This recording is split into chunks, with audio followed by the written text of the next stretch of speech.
¿Qué tal? Buenos días, buenas tardes, buenas noches, donde quiera que seamos sintonizados. Esto es Explorador TV, Conexión Loja. Este programa, como lo señalamos siempre, viene a constituirse en una ventana de conversación y discusión de los problemas de Loja y del país. Para eso lo hemos invitado el día de hoy al doctor Rómulo Salazar. Gracias, doctor, por estar aquí. Gracias y bienvenido. Hay dos problemas que son, me parece este momento, lo más mediático. Por un lado, esto de la audiencia que tiene que ver con el juzgamiento de la vicepresidenta de la República. ¿Qué opinión le merece a usted? No la audiencia, sino el juicio en general, lo que se ha hecho con ella. Gracias por la invitación, Alonso. Sí, en efecto, es de esta confrontación, por decirlo menos, ¿no? Porque es una cosa gravísima que estamos presenciando, este espectáculo completamente vergonzoso que ha dado lugar el presidente de la República en sus distanciamientos o discrepancias con la vicepresidenta. Viene teniendo algunos capítulos, algunos acápites. El último que pudimos ver es la audiencia de la acción de protección presentada por la vicepresidenta ante un juez en el ámbito constitucional, impugnando la decisión de la ministra o de la viceministra en contra de ella, de la vicepresidenta, declarándola pues en suspensión de actividades, de funciones por 150 días, porque supuestamente ha faltado a sus obligaciones al haberse atrasado un par de días más de los que tardó en llegar al lugar de destino que le había dado el presidente. Doctor, desde la génesis, ¿era posible que el presidente le encargue esas funciones? Porque está clarísimo en la Constitución. La presidenta tiene como sus funciones el reemplazar al presidente en ausencia de él, temporal o definitiva, o en su defecto hacer las actividades, las acciones o dirigir los proyectos y programas que el presidente le encargue. El presidente le puede encargar y le puede confiar, pero asuntos que correspondan a la presidencia, pues. Y esto que le correspondan a él y que por A o B motivos no los puede atender o confía que ella lo haga porque dispone de más tiempo, por alguna circunstancia, pero asuntos que le corresponden al presidente, no a un embajador ni a un ministro. O sea, desde un comienzo, la decisión tomada por el presidente contra con la vicepresidenta era ilegal. Completamente ilegal, completamente improcedente, completamente absurda, porque él no puede encargar a otros funcionarios lo que a él se le ocurra, sino de acuerdo con la ley. A un ministro no le puede encargar que se vaya tampoco de embajador, pues, y siga siendo a la vez ministro. Claro, ni dirigir la cocina del palacio de Carondelet. Ni lo puede mandar a que dirija la cocina o el comedor de Carondelet, como usted está mencionándolo, ¿no es cierto? Sí, pero entonces tiene que respetarse, ahí hay un ambiente de respeto y eso lo proporciona la Constitución y la ley. Así que cuando le da esas funciones, está abusando de sus funciones y está faltando al respeto a la propia condición de vicepresidenta. Pero ahí no debía y a ella como mujer. Ahí no debía haberse opuesto ella, alegando el hecho de que no son funciones del presidente, sino que le está dando funciones que no corresponden a la presidencia. Debió haberlo dicho y debió haberse negado a irse. Y debió haber recurrido a que la Asamblea Nacional tome conocimiento de esa decisión que se le quería imponer. Pero, claro, lamentablemente ella también estaba en un plano de querer mantener distancias con la Asamblea y a la vez defenderse de las pretensiones del presidente. Y entonces, ahí es donde la gente se viene perdiendo. ¿Cuál es el mal mayor que estamos viviendo? ¿Es la Asamblea? ¿Son las decisiones de la Asamblea? ¿O son las decisiones del presidente el mal mayor que tenemos en el país? ¿O son las decisiones de la función judicial? Ahora, pero eso que usted acaba de señalar, el hecho de que pudo haberse opuesto, sin embargo, terminó no pasando. Y ella aceptó el encargo y se fue a ir. Ya. Así es. Desde ese momento en que acepta el encargo de irse como embajadora plenipotenciaria a Israel, ¿no está ya dando paso a que su condición de vicepresidenta sea otra? Yo pienso que principalmente está dando paso a que entendamos lo que lamentablemente viene ocurriendo con ella y con otros funcionarios, inclusive el propio presidente de la República, que no están a la altura de sus funciones, no están a la altura de sus tareas y no saben desenvolverse y tomar decisiones inmediatas al caminar, al andar. Entonces se dejan sorprender y si reaccionan tardíamente. Eso es lo que viene ocurriendo también con los asambleístas y con la asamblea en general. Pero más adelante tratamos ese tema. Evacuemos esto de la vicepresidenta. La vicepresidenta llega entonces a la, ¿cómo se llama esto? Audiencia. A la audiencia de esto por... acción de protección. De la acción de protección. Impugnando lo que con ella han hecho. La jueza le pide al abogado del Ministerio de Trabajo que le señale el artículo en donde se establece que luego de seguido el sumario administrativo se podría implantar una sanción de 150 días sin sueldo. Y hasta el día de hoy no se logra encontrar esa disposición. Sí, en efecto, la jueza le increpa eso al abogado, ¿no? Y primero señalemos que ¿por qué es que no fue la propia ministra? Porque ella es la que debía haber ido. El acto que pero ella dice que no ha firmado nada. Bueno, pero sale a nombre de ella o si no lo firmó ella, sale firmado por la viceministra o subsecretaria, pero se hace en su ministerio. Entonces, su subsecretaria no podría arrogarse atribuciones de jefe del despacho, ¿no? Que el jefe del despacho en este caso sería ella, la ministra. Si ella no la autoriza. Pero dice que en el ministerio hay la división de funciones claramente establecidas, ¿no? Obviamente, entonces uno se percata de que están sacándole el cuerpo a las responsabilidades. En este caso por parte de la ministra. Por parte de la ministra le está sacando el cuerpo a las responsabilidades, porque ni siquiera va la subsecretaria, sino que mandan un abogado de la oficina, ¿no? Uh-huh. Entonces, eso, y claro, ese abogado también, con o sin experiencia, con o sin conocimiento, pues también se comete el error de ir allá a hacer el ridículo, porque fue a hacer el ridículo que no se lo quitará en el resto de su vida de encima, porque él fue a sostener o a querer responder y sustentar una decisión que no tiene sustento. No existe la norma que le permita al jefe de la oficina o al jefe de la entidad imponer 150 días. La máxima pena que le puede poner el jefe al subalterno porque ha faltado a determinado una falta grave, sería. Incurrido una infracción grave, es 3 meses. Ahora, no 150 días. A ver, pero entendamos un asunto. Si hay esa disposición o hay esa resolución de suspender 150 días a la presidenta y no existe norma expresa, en el derecho, ¿por qué es tan necesario que exista norma expresa para poder sancionar? En el derecho público no pasa lo que en el derecho privado, es decir, en el derecho público se puede hacer solamente lo que está escrito o se puede llegar a convenios y acuerdos entre las partes. En el derecho en general, público o privado, no se pueden tomar decisiones ni implementar procedimientos que no estén previstos y facultados por la ley. Ya. Eso requiere una acción como esa, una sanción o el enfrentar una infracción.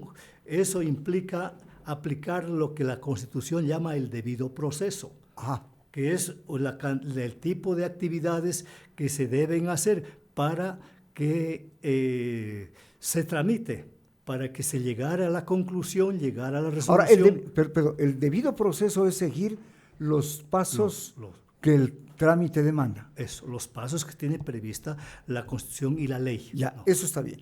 Pero esto de que se invoca la necesidad de señalar cuál es la norma expresa que implica esa sanción, si no hay esa norma expresa, ¿qué pasa? Si no hay esa norma expresa, si esa norma que se está aplicando, esa pena que se está aplicando, no está prevista en la norma legal, pues es nula, carece de validez, es ineficaz, dice la Constitución.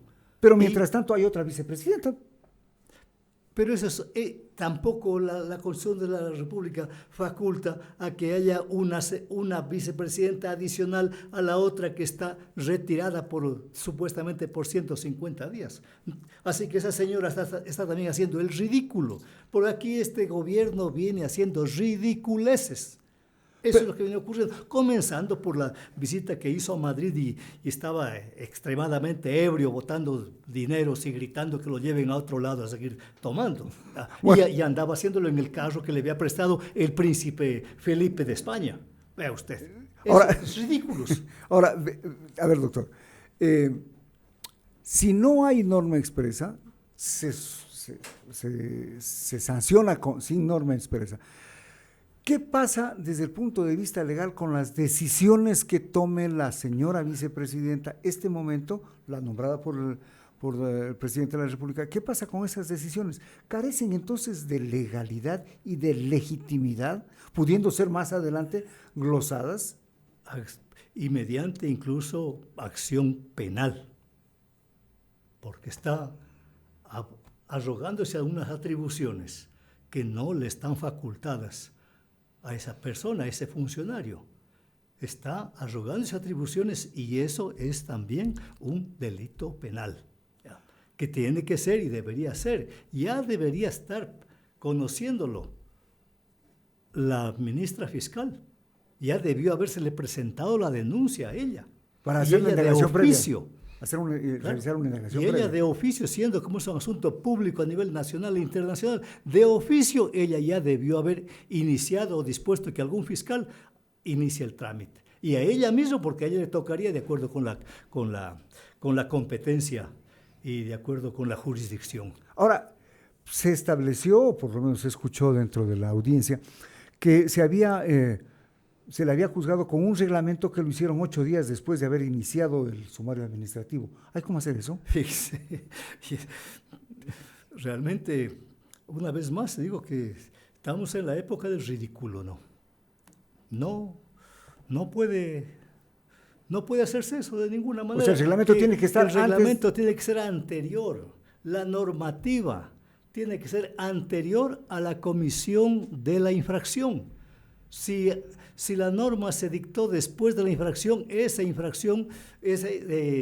pena, que es la nueva pena que se dicte, no puede aplicarse a la infracción cometida antes de que entre en vigencia la nueva sanción, el nuevo tipo de sanción. Sí, hay violaciones casi a cada momento sobre el problema, ¿no? Sí, parece realmente pelea de muchachos malcriados, oiga esto. Y la conducta a nivel de gobierno, cada uno de estos funcionarios parece muchachos malcriados, que no han sido criados realmente por padre o madre eficientes, ¿no? Afectuosos y cuidadosos. Ese es un problema. El otro problema que atañe a la presidencia de la República es la pugna que hay este momento entre el presidente o la presidencia de la República o el nivel ejecutivo con la Asamblea en el hecho de que se habría negado una ley que tenía por objetivo la eliminación, buscaba también de alguna manera coartar la libertad financiera y se dice que es una ley antilavados y antipillos y eso no se dio el trámite y hoy dicen que podría entrar por el Ministerio de la Ley.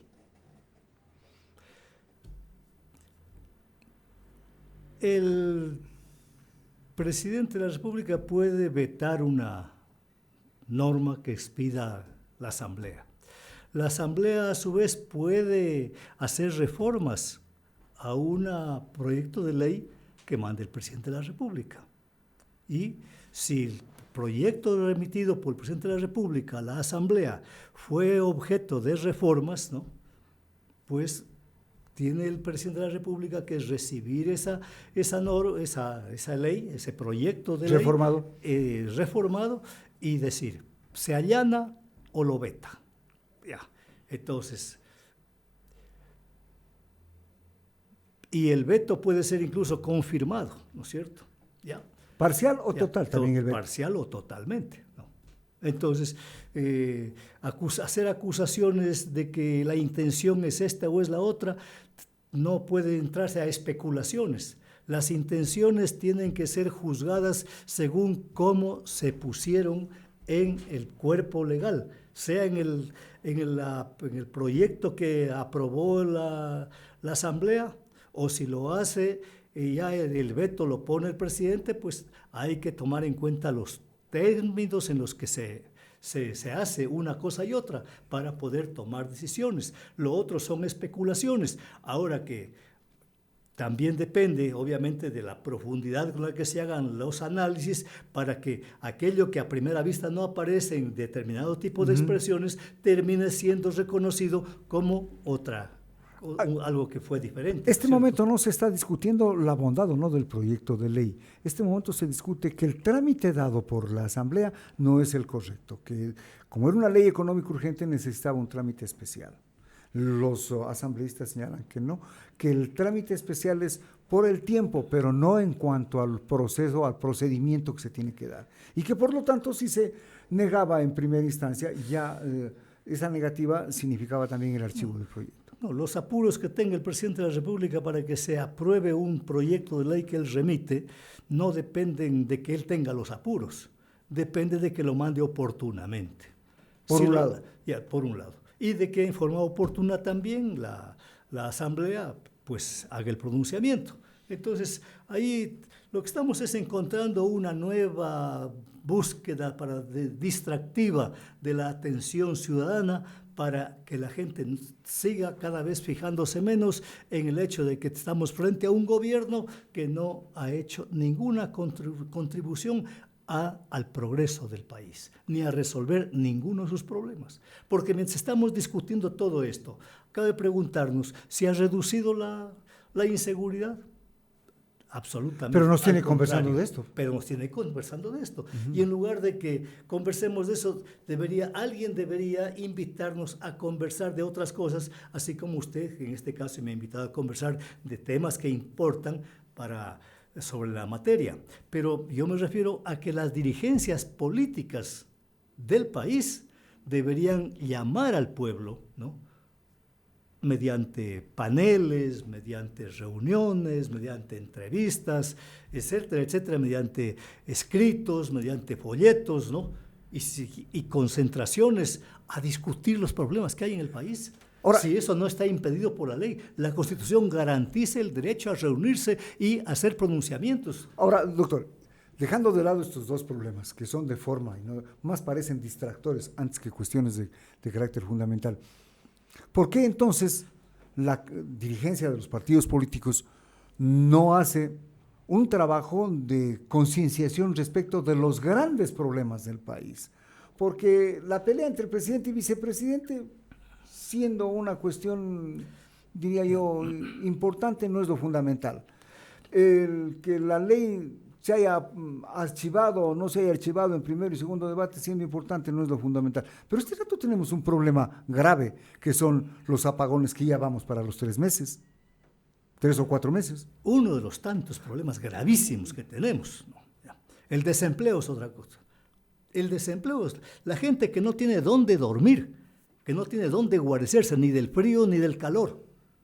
La gente que no tiene para darle a sus hijos un pan en la boca. No tiene. Y eso es de miles y miles de gente en este país. Desempleo que se ve incrementado por estas condiciones actuales de falta de luz. Entonces se nos distrae de eso, se nos distrae de temas como ese, ¿no? Para hablar de cosas como estas otras, ¿no es cierto? Y entonces por eso estamos conversando respecto de qué es lo que no están haciendo las dirigencias políticas. Ahora, primero que yo personalmente entiendo que lamentablemente no tenemos dirigencias políticas. Tenemos dirigencias de agrupaciones electorales y electoralistas que se reúnen, se forman y se constituyen la víspera de inscribir la lista electoral. Partidos no hay. Punto. partidos no hay, y por eso incluso hasta ya ahora se niega. No, dice, ya no es época de ideologías, las ideologías se acabaron, ya no. No es época tampoco de partidos, hay que simplemente ponerse la camiseta del país, la camiseta del municipio, del cantón, de la provincia, y salimos. ¿Es válida esa reflexión? Pues eso es simplonadas, perdóneme la expresión, la gente que discrepa, es una simplonada, porque la política existe precisamente porque es la ciencia mediante la cual se estudian los problemas para encontrarles soluciones, problemas que involucran a la sociedad y fundamentalmente a las mayorías sociales, que están obviamente en desventaja, sin oportunidades en la vida. Ahora, aquí hay una reflexión, si se quiere, en el hecho de que los candidatos de los diferentes partidos deben reunir ciertas características y condiciones, como el hecho, por ejemplo, hay mucha gente que señala que deberían tener un título de tercero o cuarto nivel. ¿Es necesario eso o es más bien tener una formación política sólida? Vea, eso de los títulos es algo que ya estamos sintiendo las consecuencias de pensar que los títulos son los que determinan la calidad de las personas o de la gestión que hacen las personas. Ahora tenemos títulos en cantidad. Y mire usted que en los mismos anuncios que se publicitan en las redes sociales respecto a que se está haciendo, se va a seguir un curso de tal o cual condición, ¿no? Pues está mal escrito. Está mal escrito. No están con la ortografía del caso, no está con las tildes correspondientes, unas palabras que llevan tilde les ponen, a otras palabras que también deben llevar tilde no les ponen. Entonces, esas personas que hacen eso, que presentan eso, que organizan ese tipo de cursos, ¿no? Esos son los que van a formar los nuevos profesionales. Con las mismas fallas, pero con las mismas limitaciones y peores. ¿Se necesita título profesional para ejercer la actividad política o se necesita convicción y formación política? Mire, en el pasado no hemos tenido sino gente intelectual, con una alta formación, por un lado, ética, por otro lado, una alta formación intelectual, y gente ilustre que hemos dicho, ¿no? Y con una visión ética de la vida y de la sociedad que realmente ha resultado honrosos dirigentes, ¿no? Don Eloy Alfaro, por ejemplo, no fue licenciado, ni máster, ni cosa por el estilo, ¿no es cierto? Ya, a él el generalato, la condición de general se la ganó en las montoneras. Por supuesto. Entonces, ni siquiera le dio el colegio militar el título de él general. Fundó el colegio militar. Él lo fundó exactamente, claro. Pues, ¿no? Ya. Entonces, igual ocurrió en la época de la independencia y en la época de 1910 en México, cuando aparecieron grandes generales también conduciendo la revolución y defendiéndola frente a los norteamericanos y frente a los franceses. Un ejemplo de eso es Pancho Villa, que tuvo un enfrentamiento con el gobierno, con el ejército norteamericano. Efectivamente, ¿ya? Uh-huh. Entonces, mire usted, no es los títulos, es la formación que las personas tienen, pero lamentablemente hoy, como los mismos hogares, mayores o menores, los jóvenes y los niños no son educados ya en sus hogares. No son los hogares los que educan a sus hijos, pero es la televisión. A ver, yo quiero aquí es el teléfono. hacer un paréntesis. Esto de la titulitis en el país, el apilar, acopiar la mayor cantidad de títulos y de cartones, está ligado con el famoso concurso de méritos de oposición. La gente dice, si no tengo tantos títulos, no puedo ganar ese concurso. Está ligado con la degeneración a donde nos ha llevado el manejo de los concursos. Que no creo, yo siempre he dicho que no debe haber concursos. Los concursos no existen. En ningún libro de recursos humanos hay concurso de merecimientos. Lo que hay es procesos de reclutamiento y selección, que nada tienen que ver con los concursos. Y de lo cual, obviamente, pues, cuando había gente con una formación ética, se preocupaba de que la gente que ingrese tenga un nivel. No es que no habían también decisiones no tan santas, ¿no? Pero generalmente había respeto, ¿no es cierto? Ya. Y si no se sabía, pues había quien enseñe. Mire usted que a este rato nosotros tenemos que lamentar que en las mismas sentencias de la función judicial encontramos tremendas deficiencias de forma y de contenido en esas sentencias. Ahora, una pregunta, Rómulo. Esto de la degradación de sentencias, de la degradación de las profesiones, ¿no juega también un papel importante para que los mismos de siempre sean los únicos privilegiados? Pero claro, obviamente pues, no podemos entender de otra manera, porque habiendo la escuela judicial en el caso de los jueces, yo he tenido oportunidad de constatar de que antiguos jueces ya de 10, 12 años, ¿no?, pues siguen incurriendo en gravísimas omisiones de aplicación de la ley. Y son fallos que se confirman por jueces también aún de mucho más tiempo. Que están un nivel más arriba. Que estaban en un nivel más alto, ¿no?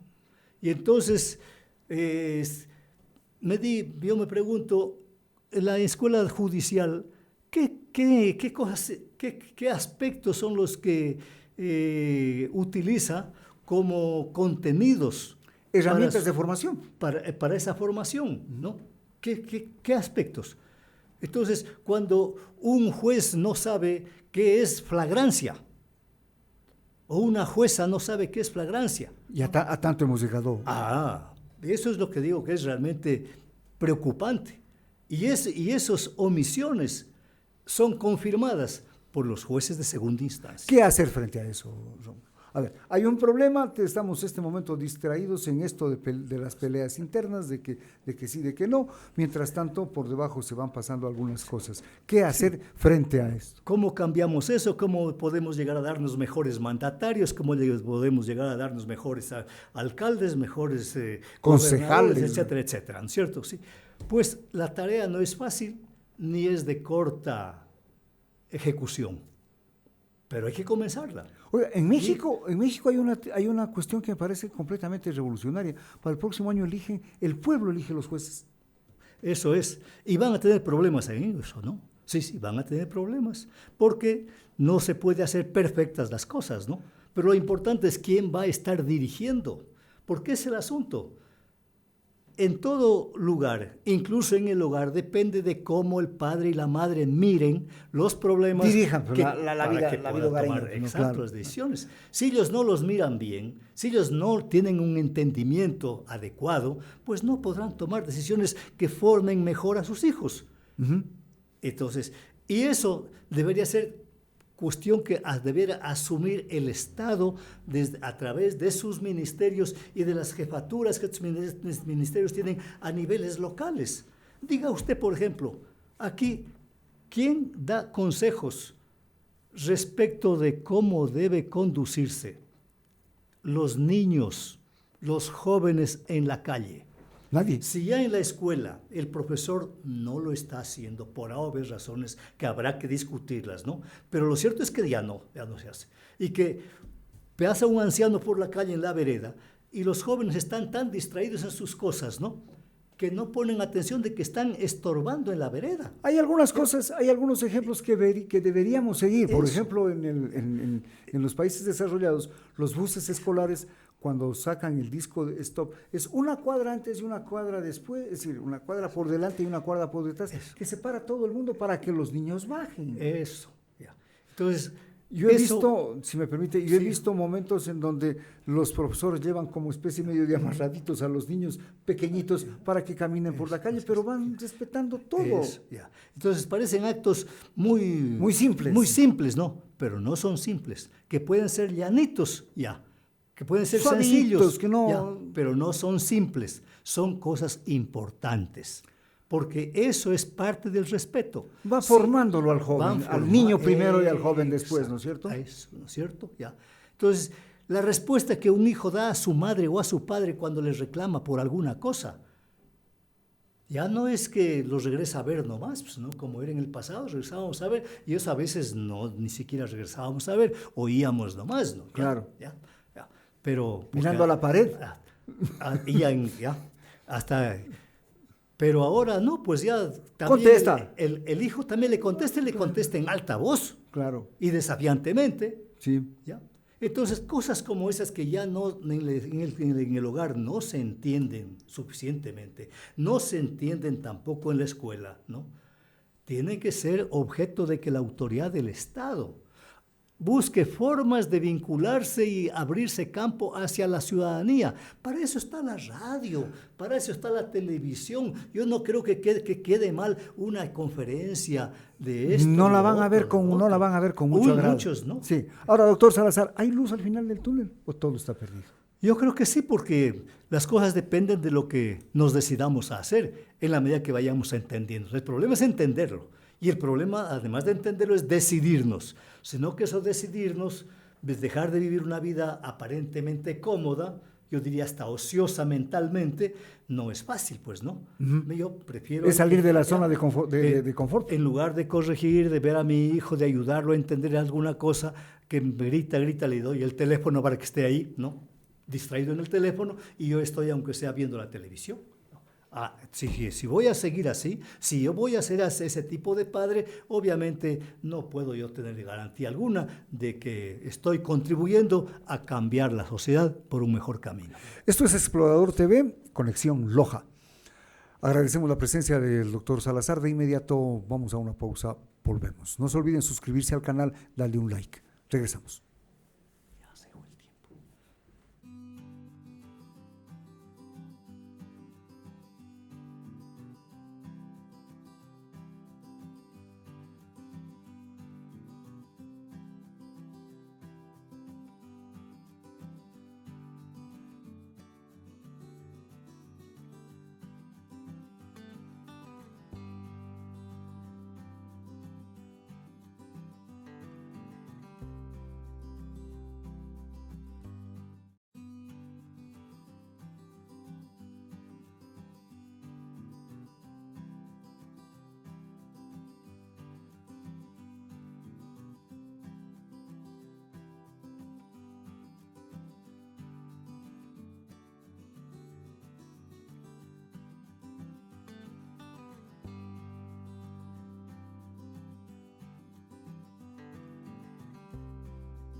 Esto es Explorador TV y su programa Conexión Loja. Hoy tenemos la grata satisfacción de conversar con el doctor Galo Ramón, él es historiador ecuatoriano, y sobre el que, más bien, un personaje que ha escrito algunos libros sobre historia de Loja. Doctor, bienvenido, gracias por estar aquí. Empecemos con una cosa que me pareció interesante, su última historia de Loja, cuando habla del momento de la colonia, y dice, el Cisne, la parroquia El Cisne, o el lugar donde se erige ahora actualmente la parroquia, había sido un lugar de adoración de las tribus del sur del Ecuador y del norte del Perú. ¿Es cierto eso? Sí, bueno, muchas gracias, Alonso. Un saludo para todos sus seguidores. Bueno, efectivamente en el primer tomo de la historia de Loja nos interesó explorar un tema que es clave acá en Loja. ¿Por qué la Virgen del Cisne gozaba tanta popularidad? ¿Por qué es un ícono tan importante entre los lojanos? Es impresionante y fundamentalmente para la gente de Cuenca también. Y para todo, y incluso el norte del Perú, ¿no es cierto? Sí. Entonces, hasta aquí solo se tenía una explicación, que era la intensa religiosidad de los lojanos en torno a una virgen que prometía la lluvia y la salud y el cuidado en los malos caminos que tenemos. Pero a mí me pareció que podía haber tenido también cierta continuidad con relación a las deidades anteriores. Porque cuando apareció la Virgen a finales del siglo XVI, la mayoritaria y aplastante población de Loja era indígena. Por supuesto. Entonces, para poder convencer a los indígenas, en tan pocos años de colonización, se necesitaba que la Virgen tenga alguna relación con las deidades anteriores. De lo contrario, era imposible que la gente crea. Más aún si se traía una deidad con un nombre raro, como es el cisne, un ave que no se la conocía acá en América, nunca se la había visto, si es que se consideraba que era un ícono religioso nuevo, en un sitio remoto de Loja, no era un centro de Loja. Entonces me puse a investigar efectivamente cuáles eran los elementos de religiosidad anterior y qué elementos de continuidad y ruptura podía haber entre la Virgen y las deidades anteriores. Y llegué a varias conclusiones. La primera, que el problema principal en Loja siempre fue el tema del agua, es decir, la carencia del agua. La carencia del agua, es decir, las precipitaciones, sobre todo en nuestro territorio, son irregulares, muy irregulares. A veces hay sequías, a veces hay inundaciones también. Inundaciones, exceso de lluvias, ¿no es cierto? En otras hay un retraso de las lluvias, otras veces se retira la lluvia muy tempranamente y siempre se ha vivido en esa incertidumbre. Entonces, primero había un problema de esa naturaleza. Segundo, evidentemente, los caminos son muy malos y evidentemente el peligro de morir en cualquiera de estos traslados era evidente. Y tercero, también pues había problemas de salud porque hay varios de los valles, sobre todo en los valles de Catamayo, de Cazanga, de Macará, etcétera, que son malsanos. Ajá. Y entonces se podía contraer cualquier enfermedad en cualquier momento. De manera que se necesitaba, y los paltas crearon, los pueblos aborígenes crearon deidades para tratar también de resolver ese problema. Y además que de sistemas... Ellos tenían sus propios dioses que eran para el agua, para la lluvia, para la enfermedad, para el camino, ¿no? Exactamente. Entonces una de las principales deidades era una diosa ave que se llamaba Pisaca, que quiere decir perdiz en quichua. Entonces esta diosa Pisaca, que es una montaña que está ahí, se la puede mirar desde Catacocha, era una deidad muy importante y se la puede mirar desde el Villonaco, se la puede mirar desde varios sitios. Era una deidad muy importante de los paltas, de manera que esta diosa ave, que era, digamos, una de las principales deidades, debía ser reemplazada desde el punto de vista de los españoles, y entonces fue reemplazada con otra deidad, también ave, que era una cisne. Y por oposición, mientras la perdiz es una ave parda, la cisne es un ave blanca. Es decir, hay una continuidad, pero al mismo tiempo una oposición. Una ruptura en cuanto al manejo. Exactamente. De los colores. Pero en cambio, las mismas funciones. Es decir, la diosa Pisaca hacía también llover. Curaba, socorría en los caminos. Incluso todos los mitos que existen allá, por ejemplo, en Paltas, muestran que algunos se conservan, algunos rituales hasta ahora. Por ejemplo, los campesinos actualmente, para que llueva, intercambian la Virgen de Catacocha con la Virgen de Cangonamá.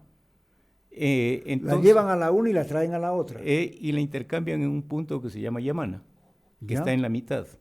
De manera que ahora uno puede mirar que antes ese intercambio de representaciones era entre la Pisaca, que está en Catacocha, y el Cerro Cango, que está en Cangonamá.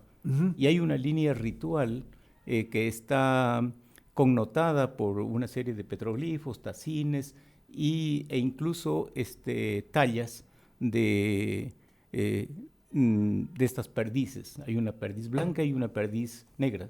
Ahora, doctor, estos rituales hechos por la gente del agro, de ese sector, permitían que esos pedidos de agua, esos pedidos de protección, esos pedidos de sanación sean escuchados, y es por eso que tenía tanta gente que creía en eso. Bueno, además que esto estaba relacionado con todo un sistema.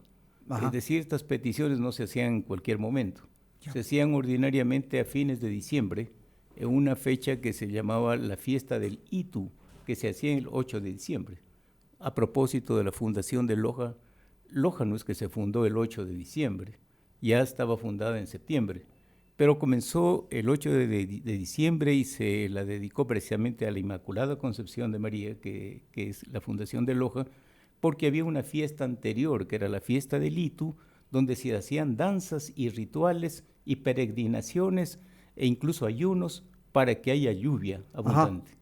Entonces, usted puede mirar en continuidades y rupturas.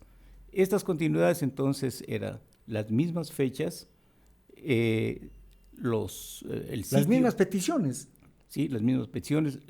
El sitio elegido, como usted dijo al inicio de esta charla, no se eligió cualquier sitio, se eligió un sitio que está en medio de sitios tan sagrados como la laguna de Surigüeñay y el Potochuro, que son dos elementos icónicos ahí en el Cisne, de manera que ahí la investigación arqueológica ha encontrado vestigios de cántaros, en fin, de cerámica, proveniente de todo el norte del Perú y todo el sur del Ecuador y de Azuay. Porque hay un camino que conduce desde Saraguro, y a propósito, doctor, le digo, Saraguro ahora nombrada la capital del mundo, pues, aunque no les guste, eso ya les he dicho, en eso ya no hay discusión.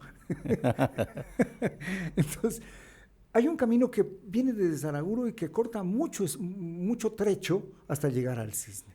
Claro, uno de los caminos venía precisamente de Saraguro, siguiendo la montaña, ¿no es cierto? Seguía San Lucas, venía a Chuquiribamba, iba a San Pedro, y luego de San Pedro iba precisamente por un sitio que se llama El Pico, donde era la capital, es decir, allí estaba Garrochamba, luego continuaba por Cangonamá y iba hasta Paita, es decir, era un sitio, un capañán transversal, que unía el capañán de la sierra, que pasaba precisamente con dirección desde Saraguro hacia Huancabamba, con el capañán que comenzaba en Tumbes y iba hasta Lima, de manera que necesitaban caminos transversales, y ese camino transversal entonces era clave, y justo allí entonces pusieron a la Virgen, claro, y también hubo una serie de mitos que se creó alrededor de ese personaje. No es tan al azar el escogitamiento del Cisne como lugar donde se aparece la Virgen a Pedro de Leiva, ¿no? Claro, es decir, no es que la dominación es una dominación solo basada en la violencia. Toda dominación necesita ser legítima en el sentido de que te convenzan a ti de que si es que aceptas la colonia es que estás mejorando. Y entonces, para ser convencido de ello, necesitas de manera hábil incorporar las creencias del vencido en las creencias Del vencedor. Y esto, ¿no es cierto?, en principio se llama sincretismo, porque aparece una especie de mezcla, pero es un sincretismo un poco falso, porque finalmente va desplazando poco a poco al conocimiento y a las ritualidades anteriores, y poco a poco, por ejemplo, ya para el siglo XVIII, ya no se conocía nada de las creencias anteriores. Ya solo estaba lo de la Virgen del Cisne. Solo la Virgen. Y poco a poco, ¿no es cierto?, el ícono religioso fue construido ya desde la imagen más bien española. Por ejemplo, la Virgen del Cisne al principio no fue concebida con su hijo, era más bien concebida al estilo de la Guadalupe de México. Ajá. Entonces está allí, no tenía pelo ensortijado, es decir, no era churona. El niño se le agregó 50 años después y el pelo ensortijado se le agregó en el siglo XVIII. Tampoco era peregrina, se la construyó como peregrina. Y actualmente la Virgen, ¿no es cierto?, después se la ha vestido de indígena, se la ha vestido de shuar, por ejemplo. De generala. De generala, en fin, de todos los atuendos que han habido. Es decir, que la Virgen sigue reconstruyéndose para poder adaptarse al mundo actual, ¿no? Ahora, doctor, pasando un poco de este recuerdo de la historia antigua de Loja, hay aquí un personaje que es de alguna manera icónico, que es don Nahum Briones. Nahum Briones es ese bandolero romántico que robaba a los ricos para dar a los pobres, ¿o es un bandolero en todo el sentido de la palabra? Bueno, esa es la gran pregunta, ¿no es cierto? El bandolerismo fue un hecho social que se produjo entre 1915 y 1945, más o menos por 30 años. Uh-huh. Y más o menos tuvo 3 etapas. Una primera etapa entre 1915 a 1924, en el que apareció un bandolerismo considerado más bien delincuencial. Ahí 2 bandoleros importantes eran, por ejemplo, Arnoldo Cueva, Gregorio Gaona y otros. ¿Los que estaban con Nahum? No, todavía Nahum no aparecía en esta primera etapa. Doctor, desde Londres nos dice, desde Estados Unidos, Yuri Valareso dice, ¿por qué no enseñan la historia ancestral en las escuelas? Gracias por aclarar esta parte de nuestra historia. Bueno, hagamos entonces un breve paréntesis. Porque el dominador ordinariamente pretende imponer su ideología y una de las cosas que pretenden borrar es las identidades anteriores. Pero lamentablemente aquí adicionalmente al borrar estas identidades anteriores se borró el conocimiento anterior. Volviendo a la Virgen del Cisne, lo que hacían los paltas con esta ritualidad no era solamente esto, para manejar la humedad. Hicieron también lagunas de altura, es decir, hicieron todo un sistema. Reservorios de agua para poder tener el tiempo de... Hicieron tajamares, hicieron pilancones, mantuvieron la huerta agroforestal, mantuvieron la cubierta vegetal arriba. Es decir, hubo todo un manejo muy sofisticado del agua. Lamentablemente, al suprimir a las deidades anteriores, a sus rituales, a los chamanes, también se suprimió ese conocimiento y quedamos desprotegidos y cada vez terminando con la ecología y con el ambiente y con las lluvias, y entonces sobrevinieron luego las grandes sequías. Muchas gracias por esa pregunta. Volvemos a lo de Nahum. A lo de Nahum. Entonces esa fue la primera etapa, una etapa delincuencial. La segunda etapa fue una etapa que yo le he llamado efectivamente mítica o de bandolerismo romántico, que se produjo entre 1924 y 1935 cuando lo mataron a Nahum, y ahí fue la figura importante Nahum. Pero el bandolerismo continuó, hubo una tercera etapa entre 1936 a 1945 con 2 bandoleros importantes. El uno era Gilberto Briones, hermano de Nahum, y Honorato Salcedo, que también era de Cangoramá. También es un bandolerismo delincuencial del que no hay ningún hálito romántico. Ajá.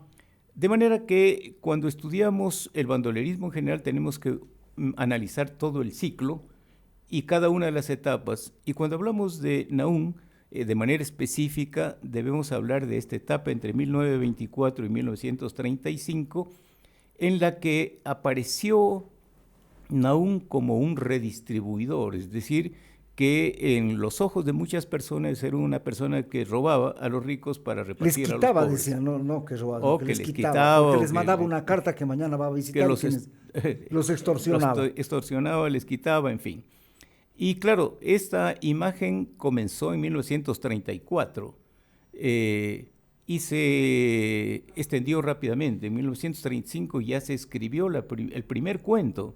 Sobre Sí, Nahum. sobre Nahum, y se lo escribió en Quito por un periodista de apellido Sánchez que publicó el primer texto, el primer cuento. Nunca lo conoció en persona a Nahum Ajá. e incluso se imaginó cómo era Nahum y qué había hecho, porque ya en 1934 un periodista de Machala había escrito sobre el mito de Nahum, ya había creado una parte del mito de Nahum.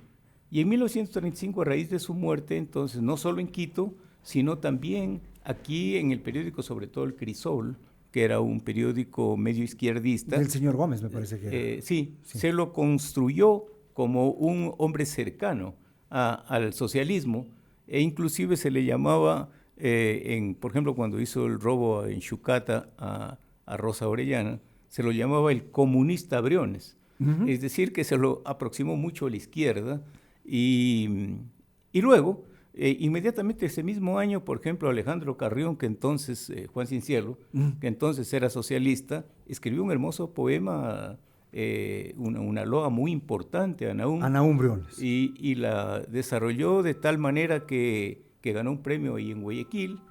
Y luego, pues, Nahum se convirtió en el personaje más importante de Loja, en el sentido... Del agro lojano, me parece, ¿no? En realidad de Loja, porque yo no encuentro otro personaje sobre el que se haya Pero hecho... el bandolerismo, doctor, le interrumpo, el bandolerismo de alguna manera subsistió hasta bien entrados los 60.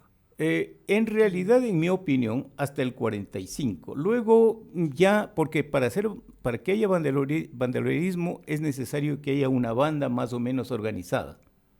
Es decir, que haya un jefe y que haya por lo menos unos 10 bandoleros que se reconozcan en ese liderazgo. Doctor, yo recuerdo a finales de la década del 60, 68, 69, por ahí en Saraguro, que hemos dicho es la capital del mundo, se dio un suceso que llamó poderosamente la atención. Se asolaba el campo de Saraguro, asolaba el abigeato. Sí. Los esperaron, una noche de esas, los esperaron en una casa a los abigeos y mataron a 3. Y esos 3 los sacaron, luego del lugar donde los asesinaron, los sacaron a Saraguro y la gente nos fuimos a ver qué es lo que había pasado y cómo habían quedado los muertos. Bueno, el abigeato ha existido desde siempre, yo diría, y la violencia en los robos desde siempre. Pero se llama bandolerismo, como he dicho, a un proceso más o menos organizado. Ya, una banda con un jefe. Con un jefe que tiene una actividad continua, que tiene ramificaciones, porque para organizar una banda se necesita varias cosas.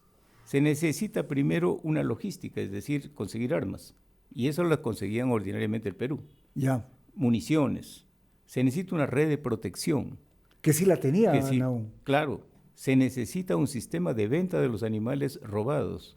Por eso hay conexiones incluso con el poder y con los comerciantes. Se necesita relaciones con la justicia. La justicia siempre ha sido bastante corrupta en todas partes y aquí en Loja de manera particular.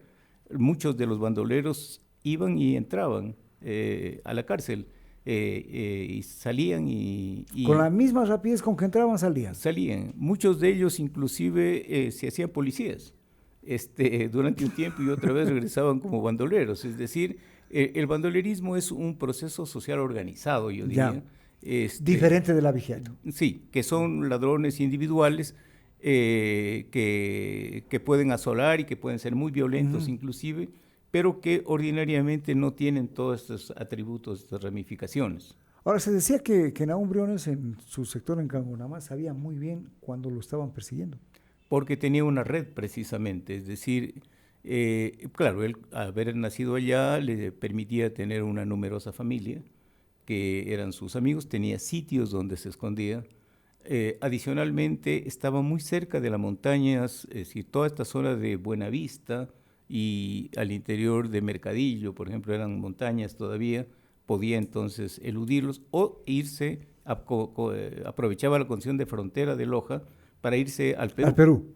Entonces, Como allá no había cometido ningún crimen, no tenía orden de captura, supongo yo que era. sí, aunque habían ciertas coordinaciones, pero podía perderse porque se cambiaba de nombres. Y al revés, algunos bandoleros peruanos podían refugiarse al otro lado en la frontera. Y entonces, en estos sitios de frontera donde hay comercio, donde hay caminos desolados, a veces aparece entonces esta forma. Y en el caso del norte del Perú, el bandolerismo era un hecho muy antiguo. Y ya hubo bandolerismo en el siglo XVIII, el siglo XIX. Doctor, y el pero XX. el bandolerismo no se relaciona o no está directamente relacionado con el trato que recibían los trabajadores de las haciendas. No necesariamente. No necesariamente. Es decir, porque el bandolerismo es un tema que ha suscitado mucha investigación histórica. Y el gran historiador marxista, precisamente Eric Hobsbawm, que es un inglés, hizo un análisis de todos los casos que se conocían hasta 1959, que publicó el primer texto, y el 69, que publicó su segundo texto. Al primero le llamó rebeldes primitivos y al segundo bandidos.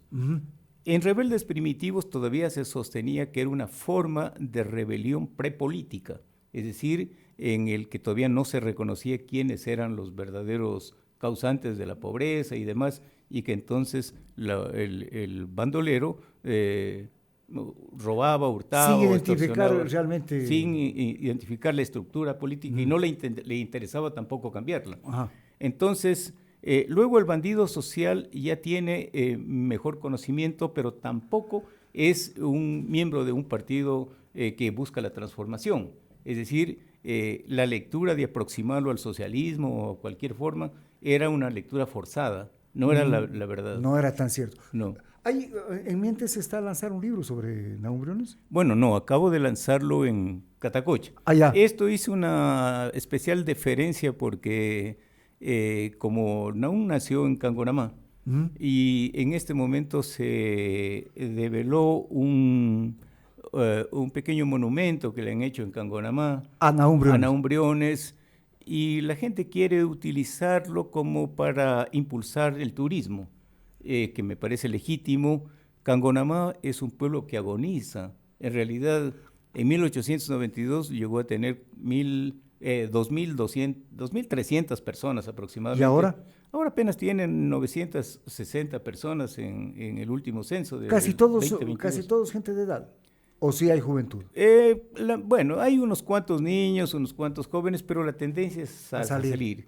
Entonces el pueblo agoniza, y por eso es que me parece a mí que la figura puede todavía ser útil para relanzar para lanzar un turismo que puede redimir la zona. Por eso estuve en Cangonamá, hicimos algunas palabras en el día viernes anterior, y luego el sábado lo presentamos en Catacocha. Y es bueno regresar a la tierra también. Y claro, y luego queremos presentar acá. La idea y me han invitado a Puyango para presentar. Entonces vamos a presentarla en Puyango probablemente el 21 de enero. ¿Y aquí en Loja cuándo será la presentación? Aquí lo vamos a presentar el 30 de enero. Ya. Entonces ya hemos hecho las conexiones necesarias con la Casa de la Cultura. Así que aprovecho su gentileza para convocar a los lojanos a este acontecimiento, y a usted también. Hemos de estar presentes. Para que nos ayude a difundir esta idea. Por supuesto. Y de hecho le cuento que los libros que estamos editando son respaldados por la Asociación de Paltenses Residentes en Quito y por un comité de defensa por los derechos, un comité cívico que hay en Paltas. Y los libros todos los he donado a la asociación, de manera que permita generar algunos recursos para la asociación y que les permita desarrollar actividades culturales y de reivindicación social, porque nuestros pueblos, imagínense, Catacocha perdió un proyecto enorme de agua y la gente se quedó allí frustrada. Pero no hubo tampoco respuesta popular. Exactamente, ¿no? Entonces, entre otras razones, porque no ha habido un activismo sostenido, y el activismo, usted sabe que se necesitan un poco de recursos. y se necesita debate y se necesitan medios para hacer el debate. El debate es lo que menos existe y los medios no quieren prestarse para que haya debate porque supuestamente no generan sintonía. Efectivamente, entonces nadie quiere, sobre todo en los pueblos, piensan que señalarle las verdades a otro es pelearse. Es ser enemigo. Ser enemigo, y la gente no quiere vivir una situación de violencia de ese tipo. Entonces se callan, guardan. Y mire usted, la pérdida de ese proyecto ha significado, uno, que quede endeudado el pueblo, tiene que pagar el municipio $53,000 mensuales por 8 años. Por un servicio que no tiene. Que no tiene. Segundo, perdió 8 millones de donación. Tercero, quedó una obra inconclusa que está en pleno deterioro. Cuarto, una agresión ambiental brutal a las fuentes de agua porque construyeron 2 vías. Quinto, quedó desprestigiado el municipio porque ¿quién le va a prestar a un municipio que ha hecho malas cosas? Entonces, el impacto de todo eso es terrible y yo creo que si uno puede escribir un texto y si ese texto puede llegar a muchas personas, ¿por qué no ayudar a financiar procesos culturales, políticos, sociales? Que permitan reivindicarse. Que permitan a la sociedad reivindicarse, sí. Sigan los mensajes, dice, gracias Conexión TV, gracias Alonso por invitar a tan importante escritor. Ojalá podamos seguir escuchando sus conocimientos. La invitación está hecha, doctor, entonces. Muchas gracias y ojalá entonces los lojanos puedan asistir y precisamente a través de comentarios calificados de personas que van a ser invitadas para comentar el libro, podamos establecer un debate precisamente del significado del bandolerismo. Muchas personas dicen, hoy leí en las redes, por ejemplo, claro, cuando presentamos había muchas felicitaciones, pero 2 comentarios me llamaron la atención. El uno decía, ¿por qué lo están dando tanta... ensalzando a un bandolero? Y otro decía, esos de Cadagoy son tan permisivos, por eso les han robado el agua, porque tuvieron un borrachín de alcalde que se les fue llevando la plata. Entonces, claro, ese tipo de comentarios muestra que hay interés, pero que tiene un punto de vista distinto y que es necesario debatirlo. Debatirlo y además canalizarlo. Claro. Esto ha sido Conexión Loja a través de Explorador TV, hoy con la presencia del doctor Galo Ramón. Amigos, muchas gracias, volvemos el día de mañana. No se olviden suscribirse al canal.